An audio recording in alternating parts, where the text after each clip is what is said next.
ঢাকা আন্তর্জাতিক বাণিজ্য মেলা শুরুর পর প্রথম ছুটির দিন আজ। দুদিন আগে শুরু হওয়া মেলায় কাঙ্ক্ষিত দর্শনার্থী না থাকলেও আজ সরকারি ছুটির দিন থেকে মেলায় প্রাণ ফেরার প্রত্যাশা ছিল ব্যবসায়ীদের। তবে শীতের দাপট থাকায় সকাল থেকে উপস্থিতি কম দেখা গেলেও বিকেল গড়ালে ক্রেতাদের সমাগম বাড়তে থাকে।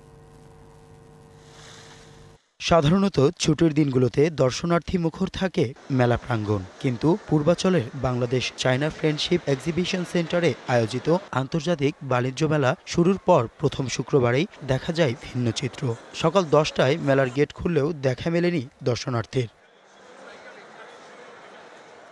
বেলা বাড়ার সঙ্গে সঙ্গে ক্রেতা দর্শনার্থীর পদচারণা বাড়তে থাকলেও ছুটির দিন তুলনায় সেই সংখ্যা ছিল সীমিত। মূলত শীতের প্রভাবেই দর্শনার্থী কম বলে মনে করছেন কেউ কেউ। আকাশটা মেঘলা এবং কুয়াশাচ্ছন্ন বিদায় অনেকে ঘর থেকে বের হচ্ছে না। আর আমাদের যারা স্বল্প আয়ের মানুষ, তাদের পক্ষে এই শীত উপেক্ষা করে এখানে আসাটা একটু দূর ফিল করতে। দুপুরের পর কিছুটা বাড়তে থাকে দর্শনার্থী। কেউ পরিবার নিয়ে, কেউ বা দল বেঁধে ঘুরে বেড়াচ্ছেন মেলা প্রাঙ্গণ। পছন্দের পণ্য কিনছেন কেউ কেউ।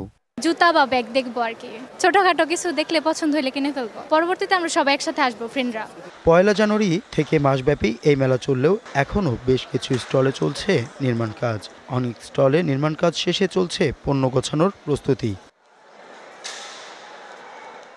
দেশীয় পণ্যের প্রচার, প্রসার ও বিপণনের পাশাপাশি আন্তর্জাতিক দৃষ্টি আকর্ষণ করতে 1995 সাল থেকে DITF আয়োজন করে আসছে আন্তর্জাতিক বাণিজ্য মেলার।